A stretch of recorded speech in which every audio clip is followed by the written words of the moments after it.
So, Monday was a big day for the Pokemon community, at least anime-wise, because it was announced that Brock and Misty will be coming back for a limited amount of episodes as Ash goes back to the Kanto region in order to do some studying with Alola and Kanto differences within Pokemon. Now, for a lot of you all, since Pokemon is 20 years old, it's safe to say that there's a chunk of people that are probably asking the question, well, who the hell are Brock and Misty?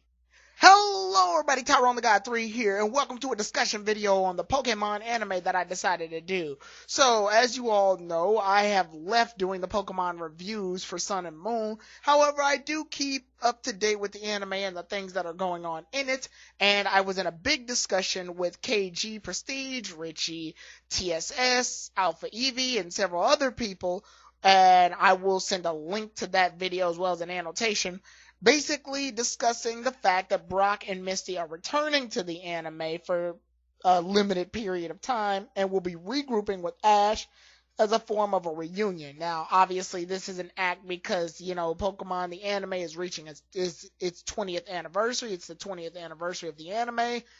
And because of this, they want to try to, harp into the old-time fans of the Pokemon series. It's basically a callback, and it's a bath of nostalgia, which I am happy for. However, I do raise some questions on how they're going to treat Brock and Misty now that they've returned, and that they're in a 2017 style of Pokemon anime as opposed to their 1990s counterparts, which time was a lot different back then, and more things were being able to be viewed on anime for kids and young viewers. So, without further ado, I wanted to do this discussion video not only to educate those who don't know exactly who Brock and Misty and their history and relationship with Ash Ketchum is, but to discuss exactly the traits that they have and how they could be distributed within the anime now as opposed to back then, and basically some of the things that I can give a safe critique on in terms of both of these characters and what I like and dislike about them, and how that will affect my viewing of them and the anime as they make their reappearance. So, when Pokemon began, well, anime-wise when it began, Ash Ketchum set off on a journey, and in the first episode, he was already encountering one of his future traveling companions in the form of Misty. You see, Ash and Pikachu didn't get along that well, and their whole skirmish involved a Spearow getting angry and a large horde of Spearows attacking Ash. When Ash tried to escape from the Spearows, he ended up grabbing a bike from a girl who he ended up stating that he would give the bike back someday, and thus he rode off to get away from the large flock of Spearows, and thus Pikachu ended up using Thunderbolt on those Spearows, and the bike ended up getting destroyed in the aftermath. Once Ash made it to the Pokemon Center in Viridian City, Misty ended up tracking Ash back down with a destroyed bike, and thus Misty stated that she will keep following Ash until Ash basically returns the debt and gives Misty a new and improved bike to replace the one that Pikachu had destroyed. Since Pikachu is Ash's Pokemon, Ash is perfectly liable for that destruction. We move forward a couple of episodes all the way up till our heroes make it to Pewter City, in which Ash is trying to challenge his first gym battle, Brock, and he loses the first time traumatically, but after some training, he actually does get the upper hand and ends up hitting sprinklers. Yeah, I know, I'm not making this up. And it ends up giving him the advantage, and he's about to do the final blow, but Ash decides not to do it out of sure heart and will for feeling sorry for Brock because he has to take care of all of his tons of siblings because his father is somehow missing. Well, he's not actually missing. He's selling rocks in Pewter City. Yes, I'm dead serious. He's selling rocks in Pewter City as a living. Anyway, once Brock and his father finally reunite, Brock is free to basically do whatever he wants while his father goes to run the Pewter City gym, and thus Brock decides to travel with Ash so that he can pursue his dream of being a Pokemon breeder, which is basically a person who takes care of Pokemon.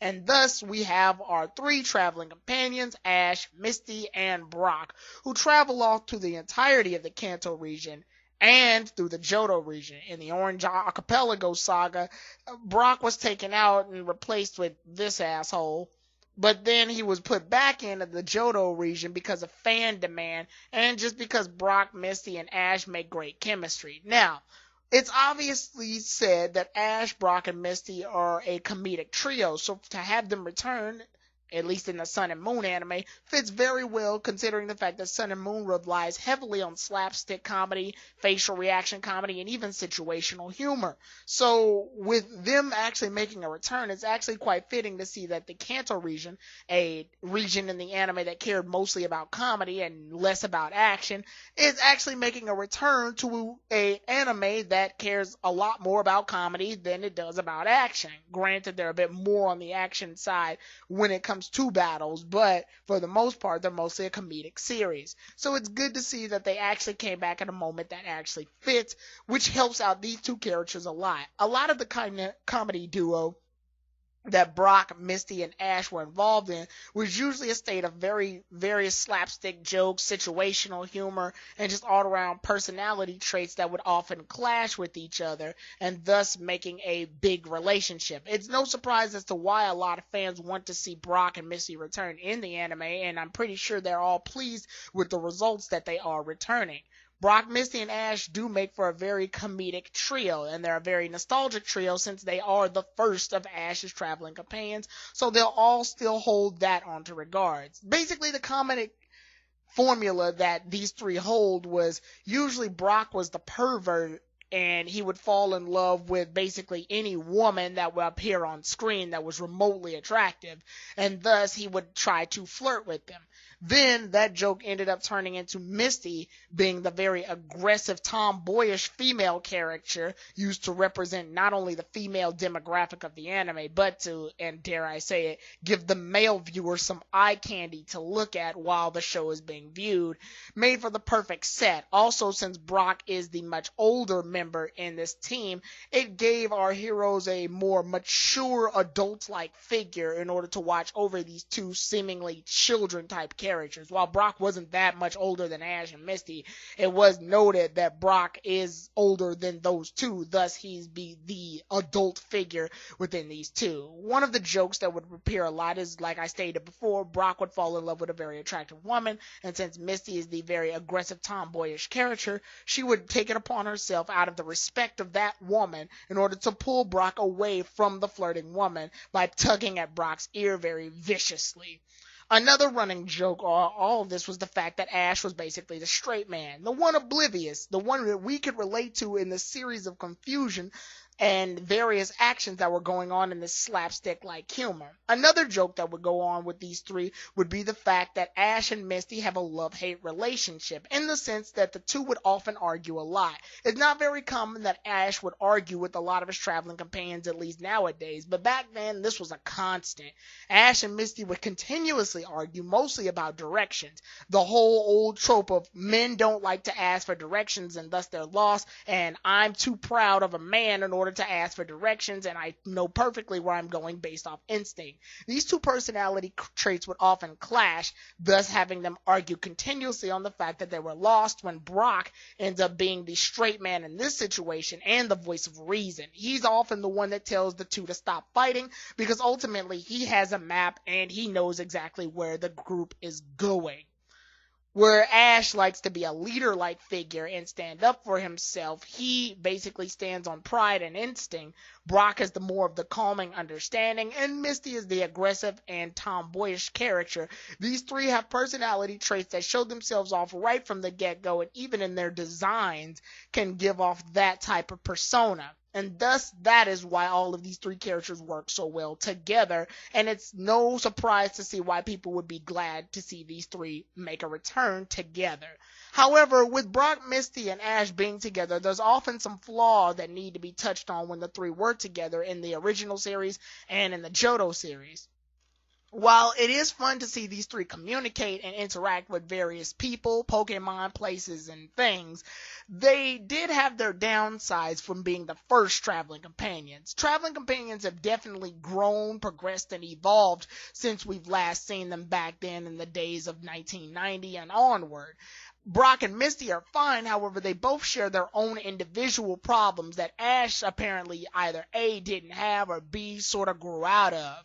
Misty, while she is a fun traveling companion, she does have tons of personality, doesn't really have much growth in her character throughout the series. From the start of the series, Misty wants to be a great water Pokemon trainer, and at the end, it doesn't really feel like she accomplished any of that. I mean, because for one, the series barely focused on her, and she barely had any episodes to herself, and the only episodes she did have to herself were basically to step on the whole female stereotype of, oh, girls like to do this, girls like to do this, or those women empowerment episodes that made her stand out as the female character. It's like, we get it, she's the female character, she is the girl, so what else is there to Misty? I never got the sense that she grew. Yeah, she caught a couple of Pokemon, like Psyduck and Horsey, but Psyduck basically became the running joke / Deus Ex Machina that got them out of a lot of danger, and Horsey barely got any screen time as it was because Horsey's limited to water. In fact, a lot of Misty's Pokemon were limited to water, so they didn't really get the chance to do much because Ash and the gang were mostly on the go. Goldeen barely got any screen time, and for some reason Misty chooses not to use Starmie instead of Staryu, even though Starmie's the evolved form of Staryu. So I'm guessing it's because Staryu is smaller and a lot easier to look at on the eyes than a giant purple starfish that's on steroids, I guess. Anyway, Brock's problem is the fact that he is a gym leader as well. However, the series rarely focused on this factor. Brock mostly was the adult figure in this one, so his jobs were cooking, cleaning, and then watching over the Pokemon, healing the Pokemon if they got damaged, or at least giving some advice based on what he saw on the situation, or even to coach Ash. However, the problem with this is, without Brock actually focusing on his goal to be a breeder, it feels like his whole goal of being the breeder sort of took a back seat, and Ash was basically the spotlight, while Brock and Misty regressed to Ash's cheerleaders for the most part. Brock's a gym leader, yet I feel like the series rarely focused on the fact that he was a gym leader. The only time I really felt that they focused on his breeder goals was when he had Vulpix, and even then Vulpix didn't get that much screen time, much like Zubat. The only one that really got any good screen time out of all of that was like Geodude. And then he had a whole Onix, a very powerful Pokemon at the time that he rarely used. And I guess that's mostly because they didn't want to keep drawing a giant rock snake on screen for the most part. But it's a freaking Onix. Use it more. It just feels like Brock's a gym leader, but the series didn't want to make the effort to show that he was a gym leader. He would still lose to very, very weak Pokemon trainers, while Ash would progress and end up fighting much stronger Pokemon trainers and doing a lot better. I guess this is because of the fact that Ash is the main character, but it's very jarring to see that just because Ash beat Brock once, Brock has completely been devolved down to weak trainer, which is something the series didn't really want to make the chance to have Brock be better than. Brock just sort of was there just to be there, to take care of everybody, but he wasn't there on his own regards.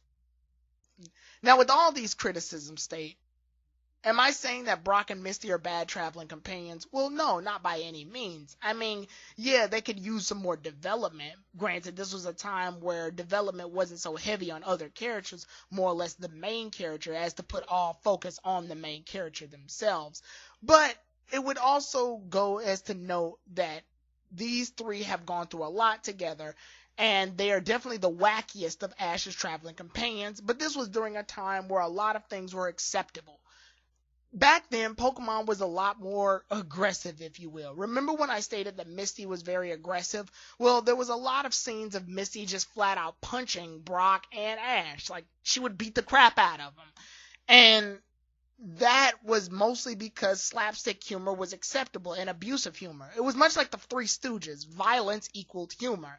Whereas nowadays, we don't see that. There's never been a moment where any of the traveling companions nowadays in Pokemon have ever laid a finger on each other, much less hit them. I mean, yeah, there have been some moments where Kiawe threatened to use his Z move on Ash because he lost his Z Crystal, but that's only because, like I stated before, Sun and Moon is actually focusing on the slapstick and the wacky and zany humor that, you know, hasn't been touched in such a long time. Funny faces, huge overreactions, over-the-top expressions, emoticons, things like that, that have been absent in the anime for the most part. So with Misty and Brock returning, will we be able to see those styles of comedy return? Yes and no. As the years have gone by, things have become a lot more sensitive in terms of what we allow our children to watch, not just in America, but also in Japan. So if a lot of the violence that you were used to with Brock, Misty, and Ash become absent, don't be surprised. But at the same time, if it does return, then that would make things a lot surprising, considering that their group dynamic would be all but restored. So with that said, we learned a lot about who Brock and Misty are and their relationship with Ash and how they go.